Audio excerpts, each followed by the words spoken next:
আমি মনের থেকে যে রিলেশনটা নিয়ে এত সমস্যা ছিল সেই রিলেশনটাকে ডিলিট করলাম এবং আর কোনোদিনই হয়তো আমাদের আর মিট করবো না, কথাও হবে না। এটা আমি একটা অন্তত সে চাইলেও আমি আর কোনোদিন কথা বলবো না, এরকম একটা প্রতিজ্ঞা নিয়েই জিনিসটা করলাম। আর এই রিলেশন শেষেতে লোকে আনন্দ করে কেউ মাছ মাংস খায় না কি জানি না, আমি অন্তত এই মাংসটা কিনেছি। মানে আমার মন থেকে একটা বিশাল শান্তি পেয়েছি, একটা সুন্দরভাবে সত্য আমার সামনে চলে এসছে। আর এই সত্যটা সামনে আসার জন্য ইউনিভার্স আমাকে খুব তাড়াতাড়ি সত্যটা সামনে করে দিয়েছে।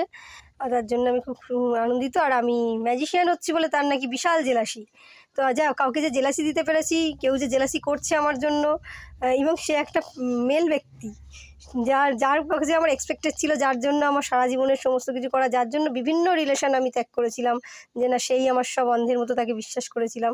কিন্তু সে আমার এমন সুন্দর একটা বিশ্বাসের জায়গাটা তৈরি করে দিয়েছে যে যেখানে আর জীবনেই তার সাথে আমার মিট করা, দেখা করা, কথা বলা এবং দিন রাত্রি ঘুমোতে যাওয়া, শুতে যাওয়া, কথা বলা, সমস্ত কিছুই ছিল তাকে নিয়ে।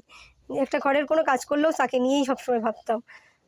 হ্যাঁ, জানি সে হয়তো একটা ম্যারিড ব্যক্তি, তার সাথে আমার ম্যারিড হওয়ার সম্ভাবনা নেই। তবুও লোকের সাথে জেদ করে বলতাম যে হ্যাঁ ঠিক আছে, হতেও পারে, হতেও পারে, এরকম একটা বলে মনকে সান্ত্বনা দিয়ে বা তার সাথে আমি এতদিন ছিলাম।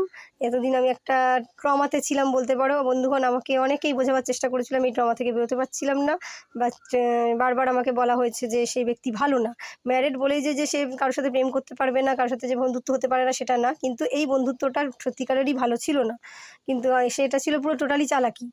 আমি ম্যাজিক শো করতে যাব, সেখানে আমার ম্যাজিকের মানে আমি যে ম্যাজিশিয়ান হব সেটা তার কাছে একটা ইগোস্টিক, যে তার কাছে আন্ডারে আমি অ্যাসিস্ট করতাম, সেখানে কেন আমি ম্যাজিশিয়ান এটা সে নিতে পারলেনি।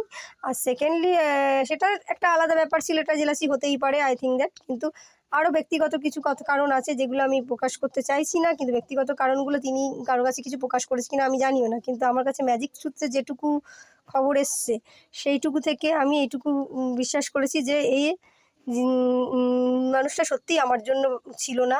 সে আমাকে টোটালি খেলিয়েছে এবং সারাটা